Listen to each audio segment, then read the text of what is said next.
Hello friends, how are you? I hope you are fine and enjoying the videos, and welcome to Pinky Goel Commerce classes. In this video, we cover the topic of +1 statistics correlation. ये एक बहुत important chapter है बेटे, इसको ध्यान से करना है। और इसकी एक फॉर्मूले को समझने के लिए first you have to understand the meaning of this chapter. Means कि इसमें आप लोगों को करना क्या क्या है, कोरिलेशन होता क्या है। तो correlation is a statistical tool, यानी कि ये एक ऐसा स्टैटिस्टिकल टूल है जो कि दो वेरिएबल्स के बीच में रिलेशनशिप को स्टडी करता है। तो रिलेशनशिप में कि वो पॉजिटिव भी हो सकता है, नेगेटिव भी हो सकता है। तो उन दो कौन से वेरिएबल्स होते हैं जिनका हम लोगों को मेज़रमेंट करनी है रिलेशनशिप को। Yeah, correlation in analyze involves various methods and techniques for studying and measuring the extent of relationship between two variable। यहाँ पर मेथड और टेक्निक के साथ एक्सटेंड का मतलब किस हद तक उनका रिलेशनशिप है जो कि हम मेज़र कर सकते हैं। तो ये जो मेज़रमेंट होगी वो फॉर्मूला से होगी। अगर if there is any relation between two variable, तब क्या कौन सा रिलेशनशिप है कि अगर एक वेरिएबल में चेंज आता है तो दूसरा भी चेंज होता है, सेम डायरेक्शन में होते हैं या अपोजिट डायरेक्शन में होते हैं, तो उनको हम कहेंगे कि कोरिलेटेड है। It means the study of existence, यानी कि उनके बीच में रिलेशनशिप है। मैग्नीट्यूड यानी कि कितना है, एंड डायरेक्शन किस डायरेक्शन में, पॉजिटिव, नेगेटिव या नो रिलेशनशिप। तो उसको हम लोग परफेक्ट इम्परफेक्ट वे में भी मेज़र कर सकते हैं। तो इसमें ऑफ रिलेशन बिटवीन टू और मोर वेरिएबल्स, यहाँ पर हम लोग बात करेंगे the famous astronomist Bravais professor sir Francis Galton की या कार्ल पियर्सन पर्सन की, जो कि और प्रोफेसर न्यूज़वेंग, जिन्होंने अपने अपने व्यूज़ इस टॉपिक पर दिए हैं और कंट्रीब्यूट किया है काफ़ी ज़्यादा इस सब्जेक्ट को। तो आप लोग इस मेथड को समझने के लिए ध्यान से आगे कंटिन्यू करेंगे और पूरा देखेंगे। तो सबसे पहले correlation help study only the degree and nature of relation, यानी कि ये इनके कॉजेज़ और इफ़ेक्ट को नहीं बताता कि क्या हो रहा है कैसे नहीं हो रहा। ये सिर्फ उनके बीच में किस डिग्री को हम यहाँ पर मेज़रमेंट करेंगे फ्रॉम 0 to 25, 25 to 75, 75 to 100। तो यहाँ पर इससे आपको पता लगेगा कितनी डिग्री का है और कौन सा नेचर ऑफ रिलेशन में कि पॉजिटिव है, नेगेटिव है या कोई रिलेशन ही नहीं है। जैसे अगर यहाँ पर two variable being influenced by the third, इसका मतलब होता है कि यहाँ पर अब जो जैसे कि कोई इंक्रीज़ होना, डिक्रीज़ होना, तो उसमें सिर्फ दो वेरिएबल का म्यूचुअल डिपेंडेंसी है या नहीं है, या इसको थर्ड वेरिएबल भी अफेक्ट कर सकता है। तो जैसे मान लीजिए राइज और जूट की आउटपुट अगर ज़्यादा होती है तो इसका राइज और jute are two variable because we have to make ensure while there is no relationship between rise and jute, while they are influenced by the third variable, that is rainfall। यानी कि ये दोनों ही जो आपकी rise और jute की output है that depend upon the rainfall. If the rainfall is good and according to the requirement of rice and jute, then their production will be high, otherwise no। Second, mutual dependence, demand and price. जैसे कि कुछ variable ऐसे होते हैं जो कि एक दूसरे के ऊपर डिपेंड होते हैं। फॉर एग्जांपल, अगर किसी प्रोडक्ट का प्राइस हाई है तो उसकी डिमांड कम होगी क्योंकि उसको खरीदने वाले कम लोग होंगे। लेकिन अगर उसी प्रोडक्ट का प्राइस कम कर दिया जाए तो जो भी कंज्यूमर उसको पहले नहीं खरीद रहे थे due to lack of price, अब उसको खरीदने लगेंगे। तीसरा होता है प्योर चांस सुपीरियर्स, जैसे income and shoe size, that is not correlated. तो इसमें चांस है कि अगर आपकी इनकम बढ़ रही है तो आप उसी नंबर का हाई प्राइस का शूज़ ले सकते हो, लेकिन there is no change in the shoe size. Now correlation and causality example, कुछ एक एग्जाम्पल हैं। A correlation between age and height in children is fairly causally transparent. आप बच्चों की उम्र और उनकी हाइट के बीच में कंपेयर कर सकते हैं, लेकिन a correlation between mood and health in the people is less so, लेकिन इसमें किसी ह्यूमन बीइंग की हेल्थ, सेहत और उसके मूड को कंपेयर नहीं कर सकते, because they interact only in less manner. तो does improve mood lead it to improve health, or does good health lead to good mood, or both, or does some other factor underlie both? तो इसमें आपको समझ आया होगा कि in other word a correlation can be taken as evidence for the possible. कहते हैं कि जो कोरिलेशन होगा वो हमने सिर्फ पॉसिबल कैजुअल रिलेशनशिप के लिए लेना है, बट कैन नॉट इंडिकेट कि उनका कैजुअल रिलेशनशिप सही भी है या उनके बीच में कोई कैजुअल रिलेशनशिप भी है. तो यहाँ पर आपने मेनली कैजुअलिटी के हिसाब से ही कोरिलेशन को फाइंड करेंगे. What are the importance of correlation? Degree of relationship between two variable. हम with the help of correlation दो वेरिएबल्स के बीच में कितनी डिग्री का है. अभी जैसे मैंने बताया 0 to 25, 25 to 50, और फिर 75 और फिर 100. तो कहते हैं कि इसमें possibility of predict the value of another one variable is given.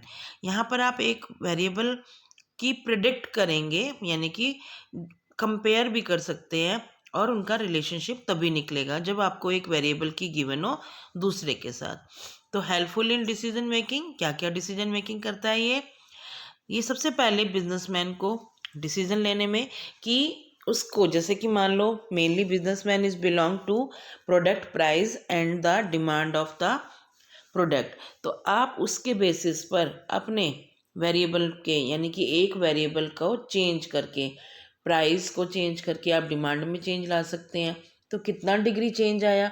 For example, अगर किसी प्रोडक्ट की प्राइस है 5 रुपीज़ और उसकी जो डिमांड है मार्केट में 100 यूनिट्स हैं, लेकिन जैसे ही आप उसकी प्राइस को 5 से 10 करते हैं तो उसकी डिमांड इंक्रीज़ हो रही है या कांस्टेंट है या डिक्रीज़ हो रही है.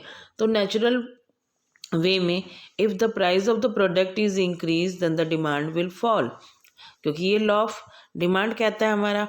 अब उसके बीच में कि आपने कितना प्राइस इंक्रीज या डिक्रीज किया, उससे आपकी डिमांड पर क्या इफेक्ट पड़ा, that we can measure with the help of correlation. Second, understand economics behavior, क्योंकि हम लोग जो स्टैट बनाते हैं वो एक्चुअली इकोनॉमिक की प्रॉब्लम को सॉल्व करने के लिए ही करते हैं. तो with the help of correlation we can understand the economic behavior, कि इसने, इस वेरिएबल ने क्या कंट्रीब्यूट किया, इससे बीच में हमारी इकॉनमी डेवलप होगी या नहीं होगी, या उसका बैड इफेक्ट या कॉज इफेक्ट को निकाल सकते हैं. Mainly there are 3 types of correlation, जो कि कौन कौन से हैं. तो सबसे पहले direction of change, positive and negative ratio of variation. Second, number of variable, simple, partial और मल्टीपल कोरिलेशन. और उसमें रेशियो ऑफ चेंज में लीनियर और नॉन लीनियर. मेनली आपके में पॉजिटिव, नेगेटिव, लीनियर और नॉन लीनियर का एक्सप्लेन किया गया है, और जो सिंपल, पार्शियल और मल्टीपल कोरिलेशन है वो आपको फॉर्मूले से कराया जाएगा. तो ये देयर आर 3 टाइप्स, 3 कैटेगरीज में डिवाइड किया है हमने इसको.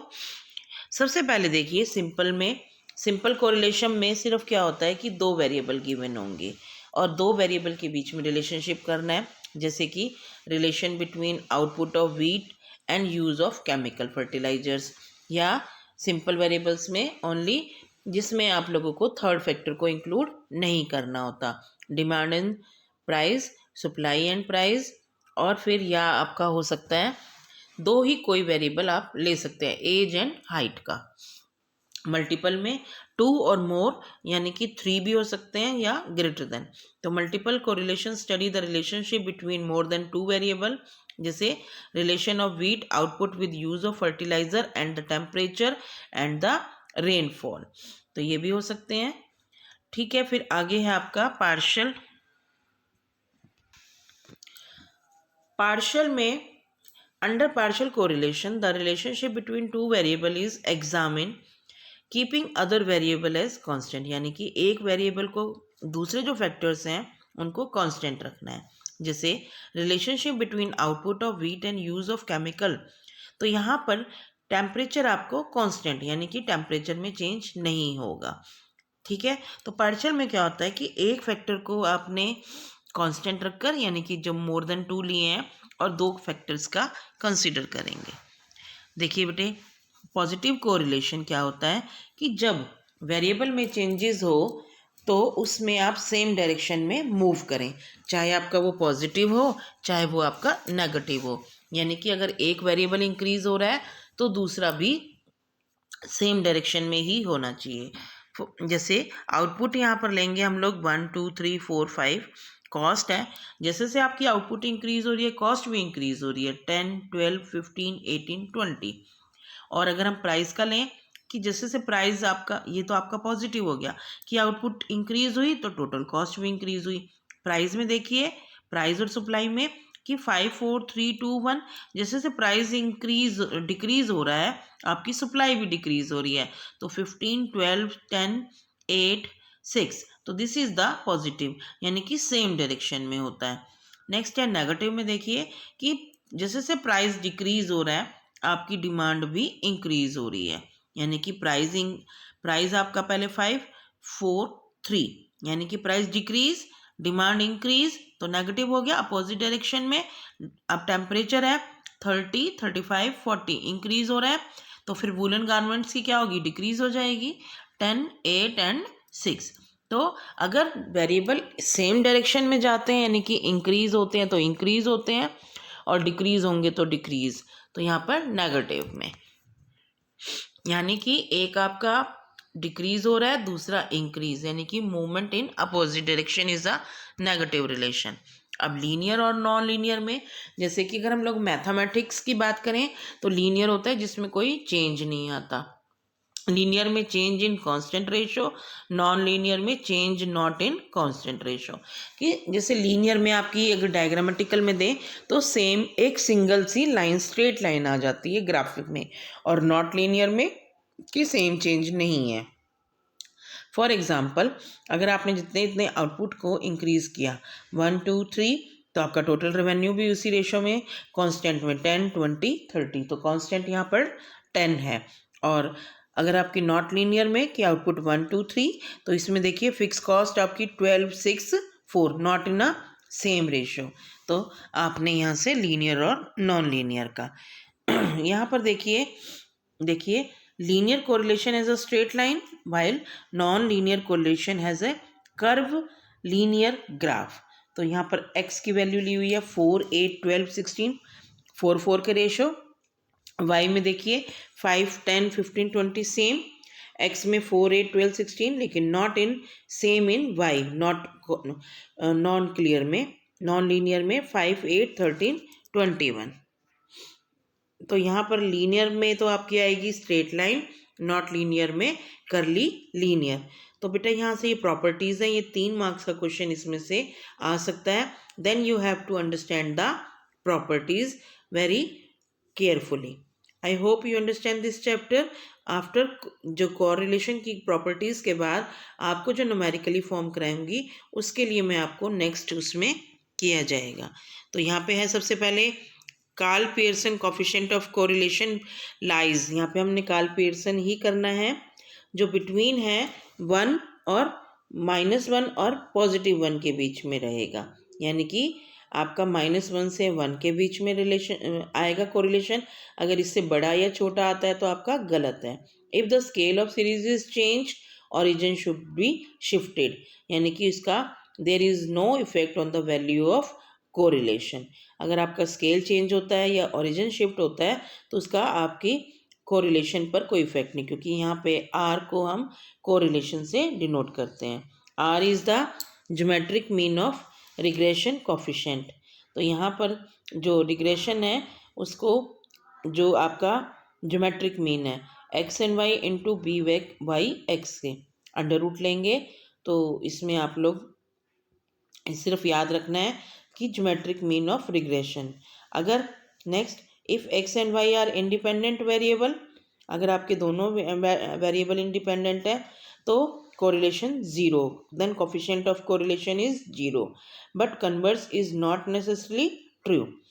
फिर R is a pure number and is independent of the unit of measurement, यानी कि जो आर कोरिलेशन है प्योर नंबर है इसमें, एंड इंडिपेंडेंट है कि आप चाहे मेजरमेंट की कोई भी यूनिट ले सकते हैं।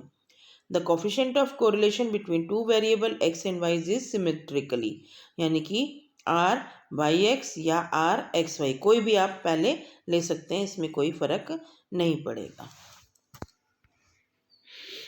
देयर आर 5 डिग्रीज, परफेक्ट में 1, वेरी हाई 0 to 90, यानी कि 0 से 0.90 या -1, फेयरली हाई 0.75 to 90, मॉडरेट में 0.5 to 75, फेयरली लो में 0.25 to 50 और वेरी लो में 0 से 0.25, और there is no relationship then 0।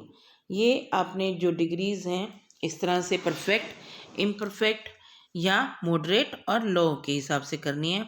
I hope you enjoy the videos. If you like the video, please share the video, and for my motivation please subscribe the channel for more videos. Thank you.